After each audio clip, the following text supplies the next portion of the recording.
families and friends, supporters and loved ones, you are here with us right here inside the music. You information and inspiration from artists that have done everything in the music business. And we are here to bring you stories about their music journey right here. From Las Vegas to the East Coast, I am your host, TC Storm Caldwell, here with KC Cousins and the one and only Mr. Vegas himself, Don DC DaCosta. This week's guest is a family friend of the show, Daddy Thomas from CONFUNKSHUN.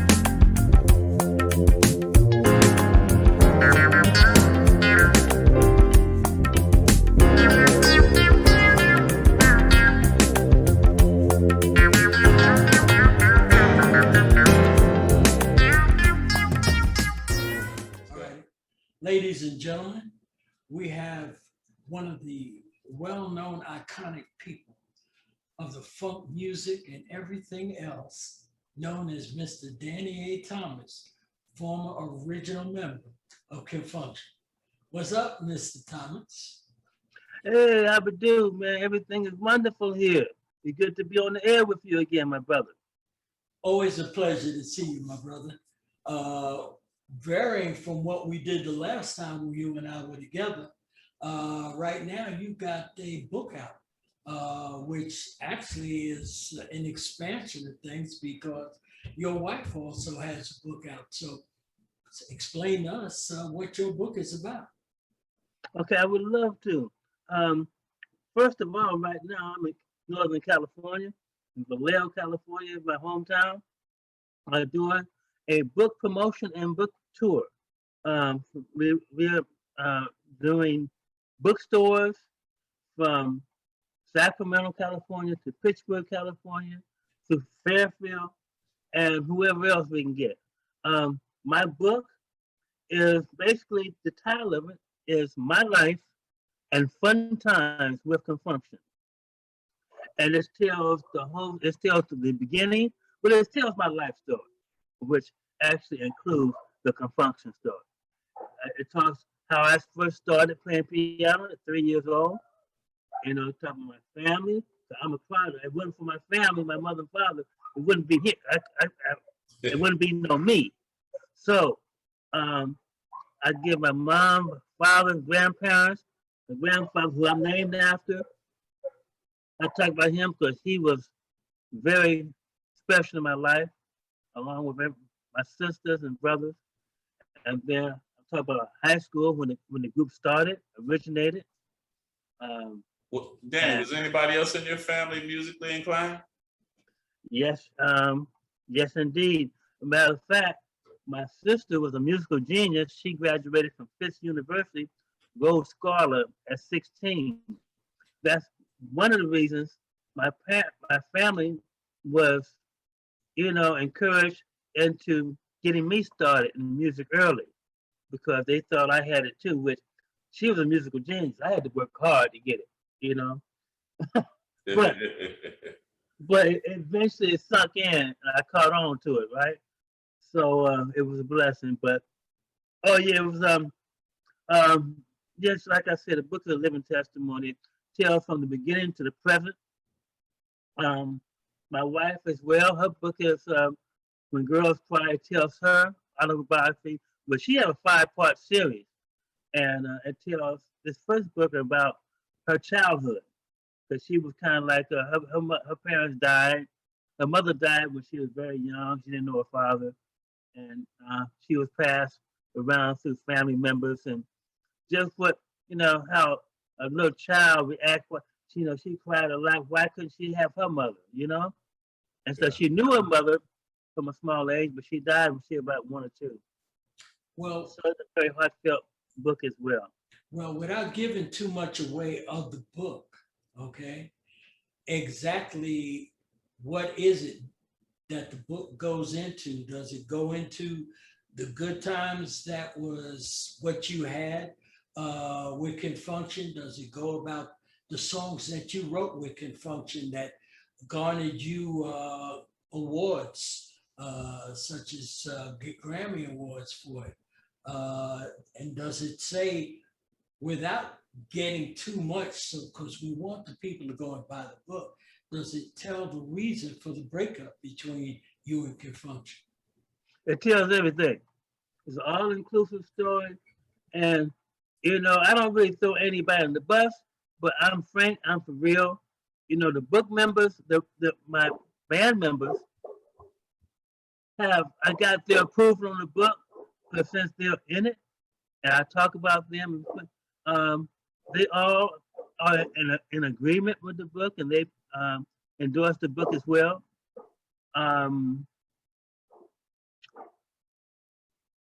But I tell the story, like I said, I still, as only myself and one other person can, by me being an original member of the group, from the beginning until the present. Okay, good. I mean, this should make people interested in wanting to go out and purchase that book. In that book, do you divulge your reasoning, because it's something that we'll get to later on in the program? You did a musical tribute to Dr. King. Yes. You and I were together on another program called Brother My Brother, and we brought you on and we played that video. In the book, does it have the reason that you actually did that tribute to Dr. King? Yes, the book actually do touch on that, as well as the reason why I wrote the book. As far as, you know, the Martin Luther King Free the Dream tribute to Nelson Mandela, President Obama as well. That is very personal to me in my life. I plan to promote that book for the duration. You know, there will be different versions of that concept as time goes along, because the message, the basic message behind the book is to keep the dream alive. Okay, because these young folks today, you know, due to public school system, everything, a lot of the meaning of, you know, what Martin Luther King stood for and everything is still being lost. These young folks, they are not, they're still fighting, they're killing each other, you know, because the parents are so busy just trying to survive and work, they can't spend as much time with the children. So the streets have gotten hold to some of the children, the kids, young adults, and everything. So, you know, I'm trying to let the folks realize our heritage and what we're about as a people and what we need to do. You know, that Black Lives Matter and all that, it's all the same. You know, we all in this thing together, and we must get it together so we can, you know, maintain and continue to progress in society and this world. Another thing is, as long as you've been in this musical business, and I know for a fact, you know, this guy over here to my right, who has been in the business for quite a while too. And he fails to realize that during one of these shows, he's gonna get dragged up in here and he's gonna be a musical guest. He keeps trying to fight it, but he's not getting away from it. He doesn't understand it. So for now, I'll leave that alone. But during the time that you've been in this business, who are some of the other artists and bands that you've had a chance to open for and work with? Oh, well. Y'all did everybody, man. Man, just about everybody. When we first walked up, we opened up for Commodores. We left that tour, went to the OJs, left that tour, went to the Funkadelic, Bootsy, Parliament Funkadelic. He stopped saying that. And it goes on and on. We were fortunate to work with one of the best promoters, which actually became our managers, Taurus Production. Clarence Jones, bless his heart, he's departed right now. He's not here any longer, but him as well as Quentin Perry. Yeah, they used to, Production. yeah, they we used to work with Clarence. Clarence ran he had Frankie out there, right? Exactly. Yeah. That's because that's how we got hooked up with you guys through Clarence. Exactly. You know, because when we signed with Clarence Jones, a promoter being a manager was supposed to be quote unquote a conflict of interest. Right. But Clarence, being the businessman that he was, and we're so close, we decided to go that route because we knew that he had our best interest for us. And it was so successful. I talk about this in the book, as a matter of fact. It was so successful that Frankie, he started working with Frankie as well. And yeah. And he was so busy, man, it almost broke up his marriage because he had Taurus Production, he had CONFUNKSHUN touring, as well as Frankie. And he had no time at home, man. I talk about it a little bit in the book, bless his heart. You know, I will say you this. He told me something that I'll never forget. And this is for all the listeners that might be listening, that will be listening. He said, it was New Year's Eve, and we were celebrating here at the West Coast. And I called him to holler at him, wish him Happy New Year and everything. And he was on his way to the hospital because he just put his hand to the wall. And I believe that he probably did that to keep from hitting his wife because they were in a heated argument. That's just my speculation. But he told me, he said, this is what he said now. Success do not bring happiness. Yeah. I said, wow. Yeah. You know? I said, okay, everything can be clicking just fine, but something, might be missing. So, I mean, that's not in every case now. Okay, but you're just saying that in all cases, success don't necessarily have to bring you happiness sometimes. You got to find happiness in yourself as well. Yeah. Mm-hmm. Yeah. Brother, wonderful brother, man. Yeah, that's how we ended up meeting you guys when I was with Baby Brother. Clarence put us on the front of all you guys, on the front of your tours, on the front of Frankie's tours. Who else was he running? He was running you guys, Frankie, Beverly, and Mays. He had somebody else. Who was it? I can't remember. I know he had Frankie. Yeah. But he was busy. It was busy. Yeah. I know we produced the Click. I know he worked with Click a little bit. Yeah, we learned a whole lot when we got a chance to work in the studio with you and Felt. Yes, sir. Yeah. We got a chance to learn a whole lot, learn how to write songs the right way. You can have a killer groove, some smoking lyrics, and your arrangements suck, and it just don't make it. That's right. It's just the little things, the little things that make the difference. Exactly. So Don, you were telling me about this this track that Danny had, tribute to Martin Luther King. Yeah, it's not actually a track.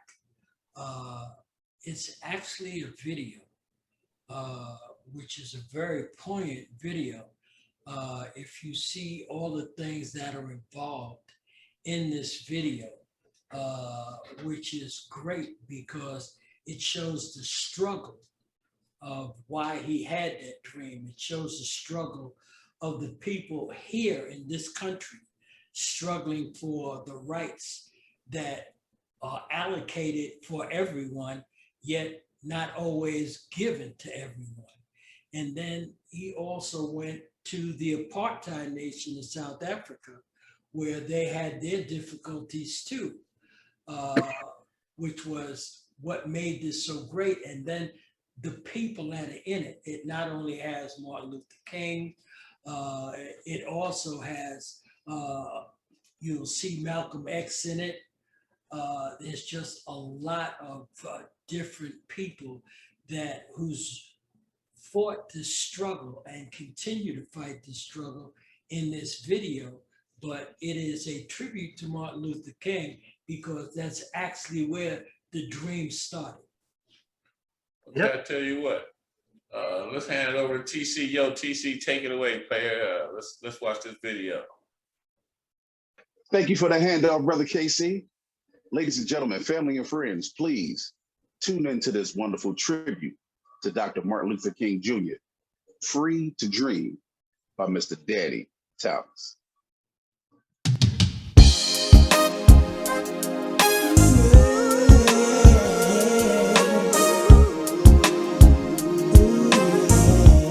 You saw so much poverty, racism, inequality.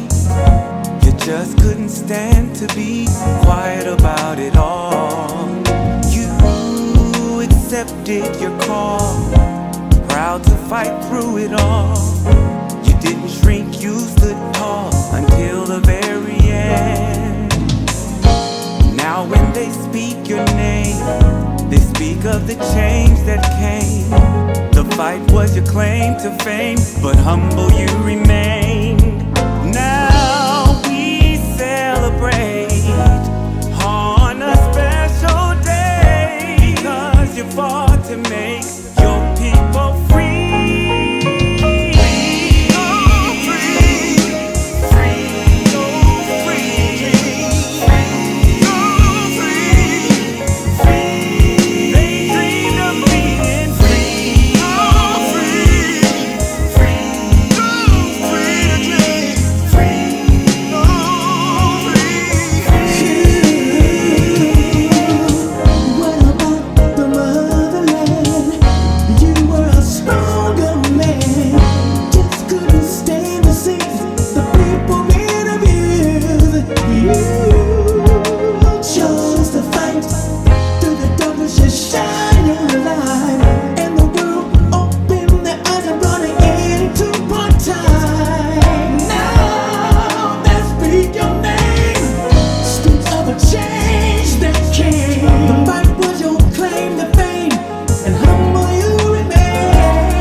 So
we back.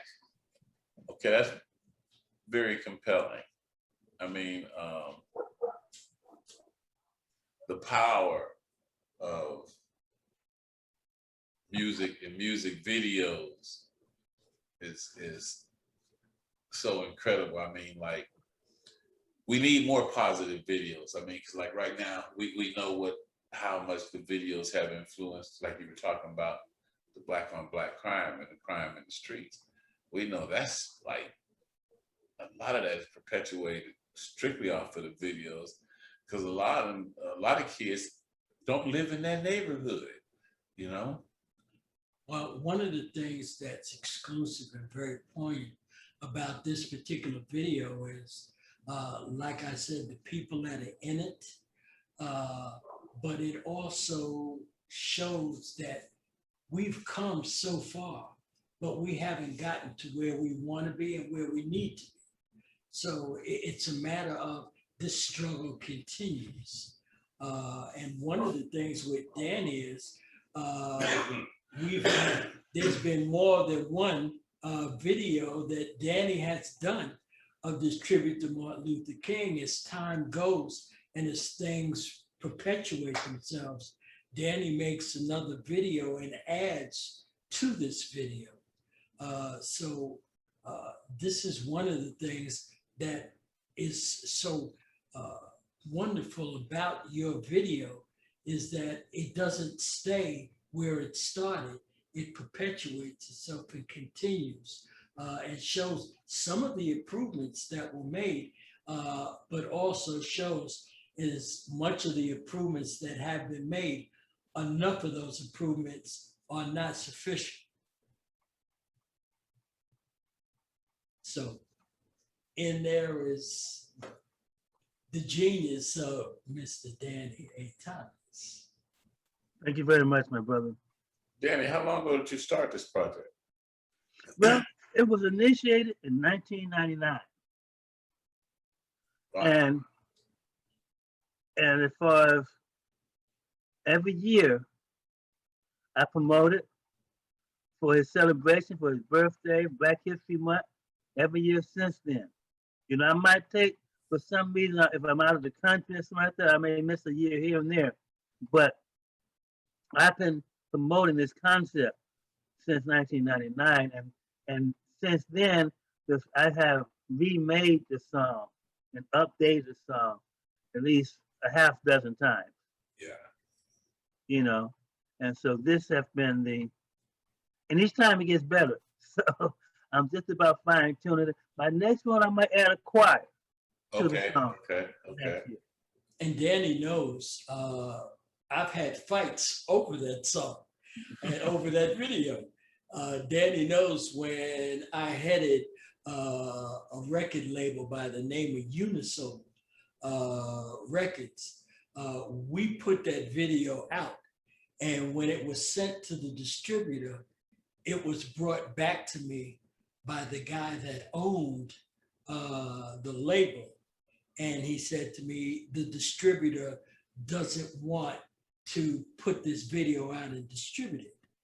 And I said to him, why? And he said, because Obama is in it and they consider it to be a political jolt to the Republican Party because Obama's in it. And I laughed and I said to him, are you crazy?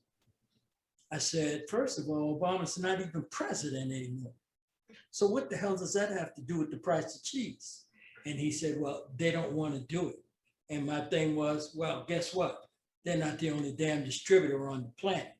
And they even asked, they wanted Danny to cut a lot of what Obama was in it. They wanted to cut the amount of time he was in it. And I told Danny, and it was stupid because the people in it, Obama, Martin Luther King, all of these people were in it because of the fight that they were doing for people of color's rights. And they wanted to make it a political statement as opposed to why Danny actually did it, because of it was Martin Luther King's dream. And these are the people that fought for equality. And they wanted to make it a political view. Yeah, well, we all know that when the truth comes to light, if the individuals in charge can pull the shades, they will. I just dropped it like that. You know what I'm saying? They tried, believe me, they did. And it became a thing of discrepancy between me and the guy that actually owned the label.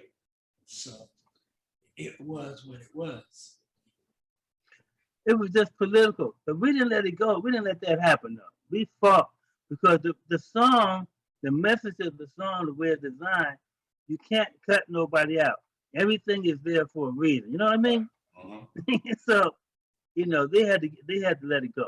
They had to let it do our thing. Yeah, because in that video shows the struggle that we had and what Nelson Mandela had over in South Africa with apartheid. So, I mean, it was a collective message about what we faced as people of color all around the world. And you had the prominent people in there. Like I said, there's even a picture in there of Malcolm X. So yeah. everybody's displayed. Well, they weren't threatened because all the other ones, everybody else you named was dead. They don't mind so much showing pictures of martyrs, but a living individual still casts a chill. Well, one of the problems was based upon the fact that with Obama being in it, you had a person in it that not only fought the struggle, but had been elected president twice. Okay. That's what I'm saying. That's a great accomplishment. There's certain things politically certain people don't want to discuss. I mean, like if they can take that out the history books like they did with slavery, that won't be in the history books. Shoot, you wait long enough. Those 8 years will be gone. You wait long enough. They'll take that out the history book. If we continue to sleep, they will. Yeah, they'll take that out the history book. So Danny, you said you were doing some work with some kids. Yes, out of the Oakland School District, I've been doing a Zoom class from Atlanta. This during the pandemic because the school's been closed down. But I've been working with Coach Sheen and Miss Tammy. Miss Tammy is a school teacher that works in the Oakland School District. She's been working with these children and doing an amazing job. And so we did a project and they all did their version of what they got out of the song Free to Dream. And I mean to tell you, it was amazing. I got a couple of kids that spoken word, a couple of kids did things about animals and how people shouldn't, do harm to animals. Of course, everyone was talking about, because we had some different nationalities. We had the Latino, we had Caucasian, all types of different genres of individuals, right? So, and they came from their perspective as a fifth grader. And so we had a contest, and so we chose one of the songs, which we're going to choose out of the class several songs to go on the compilation that will be soon to release. But I've been working closely with the children, and it's been inspiring to me, and it's just been a wonderful experience to see what these children can do. Man, that's sweet, man. I did a project years ago when I had my record label, Dodge City Unlimited, and we had a group that wrote a song, and then we took the song around to all the schools, and we had all the elementary kids draw pictures based on the song. And then it was a contest, yada, yada, raise some money. But that's what we got to do, man. We got to put in, we got to put in so we can get back out,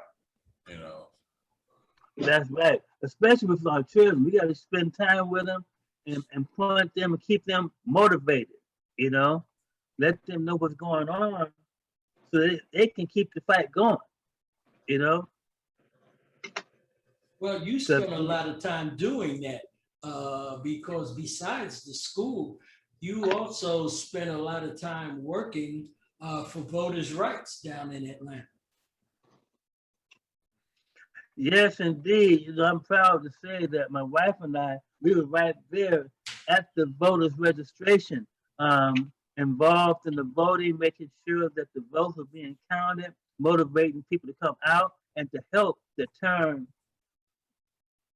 Georgia blue, you know?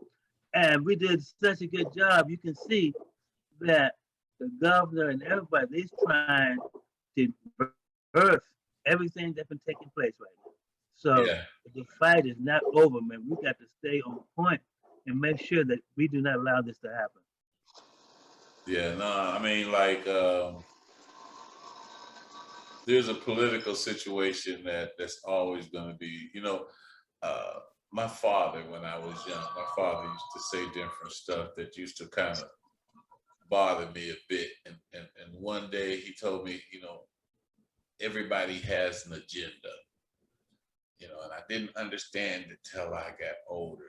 But even myself, everybody, every individual has an agenda. Everybody has something they want to do, you know, and the people who are running their agenda is not the same as our agenda.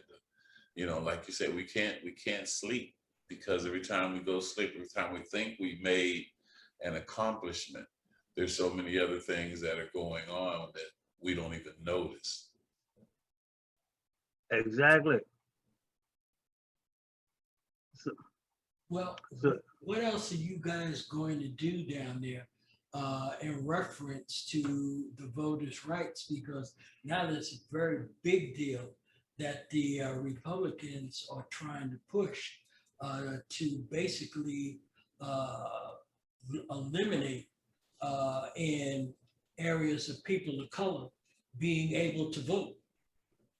And being that Atlanta is one of the main places for people of color, what is that fight going to be like down there? well, it's not going down in Georgia, but it's not because we on top of it in Georgia, but it's not Georgia, it's Yeah. Arkansas, United States. it's all over the place. It's the whole United States, the whole, you know, because they see what is happening. They see the country, people are waking up, and so they're trying to reverse those rights like they always do. Okay, so I'm watching very closely, and I'm just keeping the word alive, just keeping it going, telling people to be aware, watch out what is going on in these elections, and what these guys are having a meeting on Sundays, passing law. Yeah, Right, You know, right. they just did that in Texas. nobody know. You know, you find about it later the next week. Yeah, you just had that change in So- Texas. Exactly. So it's going on all over. So we have to really be aware and try to, and not try, but make a point to let people know, because see, the power is still in the vote. Well, Okay, you they still know, got to come. you're talking about reversing rights. We really, at this point, a lot of people don't realize it, but for us, voting is still a privilege. It's not a right. It's not a law. It's not etched in stone. Our opportunity to vote is still a privilege, That's right. which is a scary thought. You know? And then your Constitution, us as Black people, we are still not counted as a total human being. No, they- no. You know, I mean, like this whole system was set up not for us to succeed. It was set up to control us. Okay, actually to make sure we don't succeed. But you know, that's neither here or there, because there's, I mean, everybody else can come to this country and be successful. because you call a system, you work a system within a system. Okay, we have to come together as a people. We have to come together and work together, and I mean, like Malcolm X had the answer. Okay, but they got rid of him, and my people don't really know Martin Luther King, Malcolm was very close, Yeah. and was on the same page. They just had different routes of going. But Martin was getting tired too. He wasn't. Martin wasn't. They went through a lot of battles. Got a lot of stones and stuff tossed at them. So, but they nipped their life, in the bud just when they was about to bust through. And when you start waking people up, that's when you become a threat. So, but the key is not, you can't have one person going to the mountaintop. Everybody have to go to the mountaintop. I say that James Brown, "Say It Loud, I'm Black and I'm Proud," was a mental revolution, because when that song came out, everyone instantly became proud of their blackness. Yeah. Okay. Yeah. Before that song, you call somebody black and you had a file in your hand. Yes, you did. You were Yes, stressing you did. somebody out. So, Yes, you did. and that's what really got me. That's one of the things that got me motivated in music. I realized that music was a subconscious, universal, international communication language. Yes. You can reach multitudes of people through music, okay, in ways that other medias can't. So I was, one of my purposes was to promote a positive message through my music and to try to reach people, So as well as that, so we're using all levels right now. It's all hands down. Let's get it. I see my brother TC. And if I may, There you go. What's going on, man? gentlemen? Yeah. All right. If I may, I just sat back listening. Hey, brother Daddy, good to see you as always. Same here, my brother. I listen to my brothers. I listen to my elder statesmen here, and there's a lot of what was said that has to be said. But this thing is an action time that we're in now. The time of talking about it is over. So it's good to see that you're boots on the ground, and the other folks that are moving, that are boots on the ground. But just to point out on a couple of things that were said, we need to come together. We never not needed to come together. But what's happening is, because we have more than the generations that I have, more than my father had. He has more than my grandfather had. He has more than my great-grandfather had, and so forth. We're not utilizing it like we used to, like what I saw and what y'all lived in the 50s, coming into the 60s, coming into the 70s. That sense of community is gone. We're trying to galvanize and get it back. But more than anything, more than all the talking we can do, what we have to do as a people is get our financial,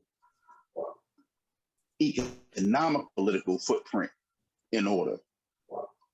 That's See, right. what people are missing, that we can do everything that they're doing by talking about it, by walking it out. But if we don't have the financial, socio-economical foundation for it, we will never succeed, because above all else, that's their system. Their system, although political, is financial. Their basis, although political, is financial. Even with them, they hand the money down. We're the people, and just speaking generally, we are the people that spend and blow our money on everything, on everybody else, but yet we don't support each other's businesses like we did in North Carolina, like we did in Oklahoma, like we did in Alabama. We don't support each other's businesses. Somebody can sell us clothes, put a name on it, and charge us $250, and we go out, clamor, and break our necks to get it. But when somebody like myself or somebody I'm associated with is trying to sell you something for $50, you give them you give them this long drawn out dissertation of what am I getting? You get an interrogation of what did I get? What can I get for free?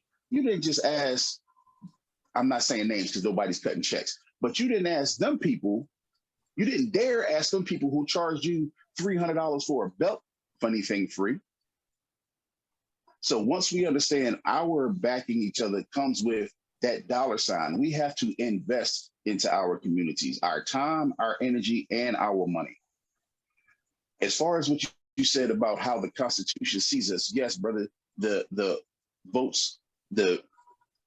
Vote Writing Act is still not in place. It's still not the Voting Acts bill, but they keep going into Congress to keep extending it when we haven't mandated financially, politically, or socioeconomically that it be made into a law.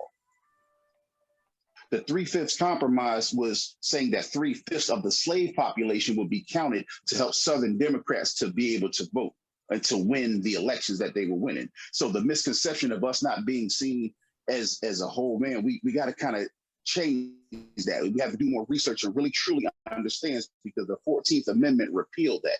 This is why when we're talking about what we need to do politically, we need to start showing our interest and showing our device of the 14th Amendment, how it violates a class of people, how it doesn't put us as a people in the position that we need to be in. That's right now, that's kind of like my pet project is the 14th Amendment, because there's a lot of ways that the 14th Amendment is used against melanated people more so than non-melanated folks across the board. And we see it anytime that the LBGT community feels wronged by something, they go to the 14th Amendment. When the Mexicans was getting ready to get put out of America, they went to the 14th Amendment. So what we have to do is we have to start also teaching the point of why we need to come back together, because when we keep hearing 3/5 of a man, 3/5 of a man, 3/5 of a man, just think about that. You saying my two arms don't count with my head, arm, and other leg? No, that's not what we're saying. What we're saying is that during that time of slavery, the 3/5 compromise took 60% of the slaves and counted them as a vote for whatever Southern Democrat to try to win out over the Northerners and the Republicans at the time who were trying to abolish slavery. But when they did the repealing of that via the 14th Amendment, that was taking that away. So it gave each person a vote. But the issue was the contradiction in the law. How were you a slave when it was against the law to know how to read, but now you have the right to vote? How do you know how to vote, read who you're voting for if it's against the law as a slave? Yeah, see, but what you have to take in consideration is during that period of time when the document we're talking about, the Constitution, was written, we the people, we were not the people. See, that's the whole thing. And that's what a lot of people get confused about. There's no confusion. That's what I'm saying, good brother. That's what I'm saying, big brother. There's no confusion there.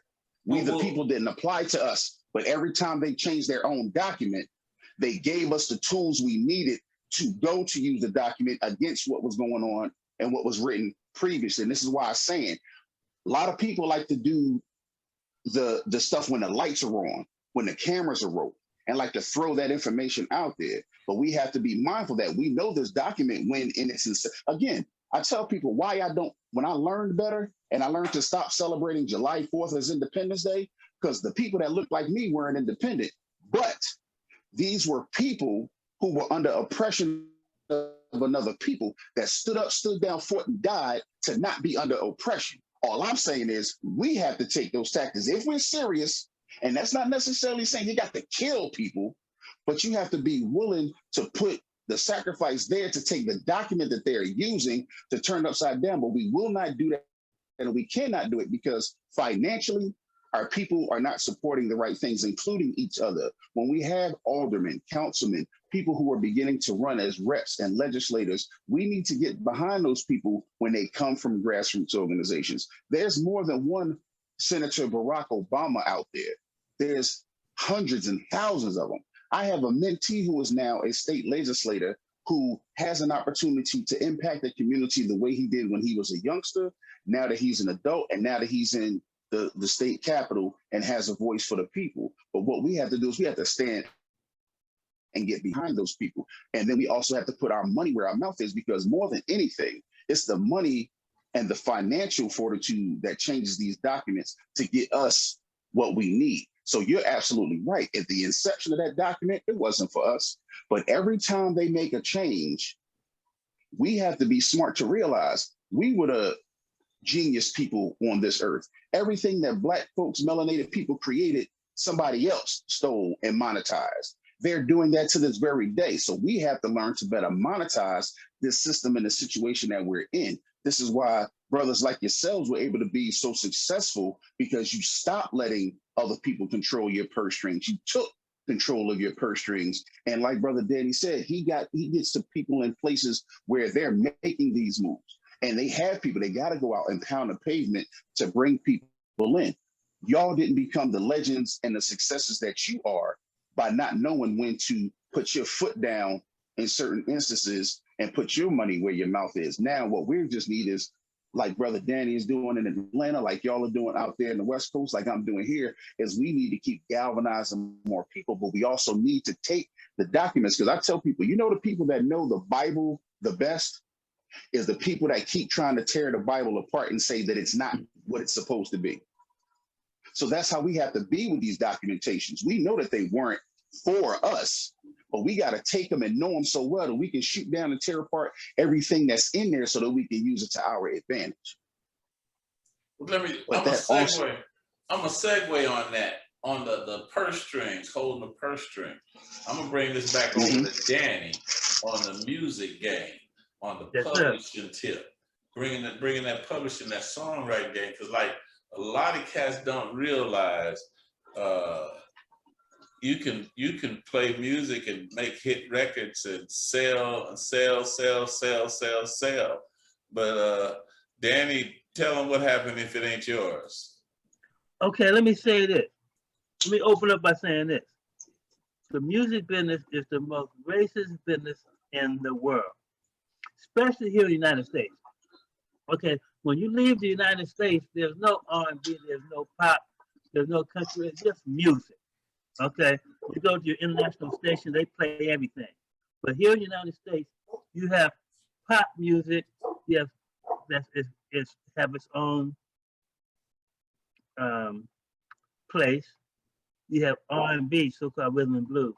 Now, the rhythm and blues category is about 5% compared to the pop, whereas you have 5% of the radio stations, the market is 5% to the pop market. Therefore, the people that get a chance to hear your music on an R&B station is 5% to the pop art and country western music and everything else. Okay, so they put you in a little corner, okay, and to control you. Then you have to know you have to understand the business of music, because the first thing, music business 101 is to copyright your music and start your publishing. Okay, if you don't know those simple things, because I talk about it in my book, okay, that you right back to working for the man, okay, and having your music taken as well, because a lot of people have their music copywritten, and overseas they'll go overseas and take your song and put it out and be making money on it. If you don't have the people to know how to go overseas and find out where your music is being played at and who's getting paid for it, you still getting ripped off today. And they're doing it just as much now as ever. Yeah. Well, last week I spoke on the songwriter's contract. You know, how at one point, not naming any record labels or companies, but how at one point I was under a 1-for-1 recording contract and a 5-year song contract, which seemed like they were the same until I realized that the 1-for-1 recording contract, that means I had 1 year recording with 4 years of options, whether or not the record company wanted to pick me back up and deal with me. At the same time, I had a 5-year songwriting contract that was retroactive, that had a chapter, a paragraph in it that stated upon conception, you know, which means as the thought came into my head, it became the property of the record company, you know. A lot of cats don't realize the tricks in the game, you know, but I personally must admit at this stage of the game has changed so much. I really don't know what's happening out here anymore, you know? It's a different game. Yes, it is. And they try to take and it's a two-way street. See, like at first you had to go to the man to put a record out, but now you can be. That is old school now. The way to go is be totally independent, promote your own stuff, and bring people to you. Bring people to your own website. Bring people to your own music, and have them download stations direct from you. And they have all different companies out there to help you do this. Okay, to help you promote your music and everything. But it's a change now. But you have to get involved in the music business and know, and you got to get into it, know what you're doing. The biggest change has been, just as you said, Brother Daddy, is that the artist has so much more control based on, and again, it's an investment. So yeah, as you said, you had to usually go to the companies, because again, I'm a tweener. I was between how it used to be and now you know how it is. So I was like you said, that's part of my story. I wouldn't sign a record deal, and some of the labels didn't want to sign my group because we owned 99% of our publishing. That was our bargaining chip, because we came in, no matter what we wrote, whatever was written was already owned 99%. Me, my brother, my sister, we each give up 8%. Everybody walks away with a quarter, and then we'll work from there after we do 2 records, and then sit down and do the long term. If you want to talk songwriting, that's a whole different conversation. But for me, being the son of a doo-wop singer, a son of someone that, you know, through the 50s, 60s, you know, and 70s, where I heard those stories, and I had all these, you know, uncles that didn't look like me, and hearing the different things. So my lesson is different. And now the thing right now, the game is more technological. So if you don't have the technology behind you, like you said, to get it out to the people, to bring people to you, the websites, you can do just like we're sitting here.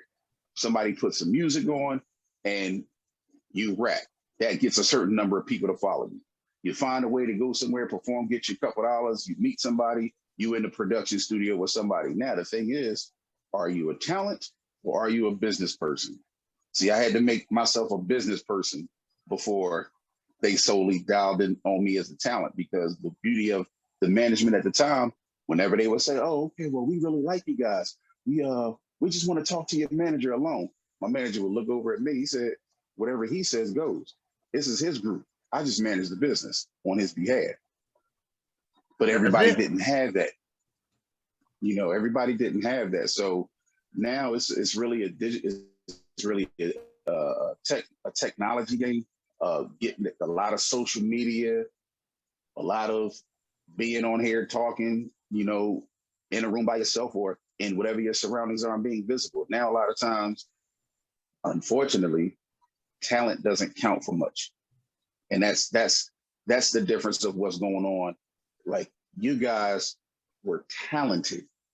You had skills as musicians. Well, see, check this out. The difference is back then, you had to work your way through a crowd to get heard, to get your stuff out there. Right now, everybody and anybody is a producer now.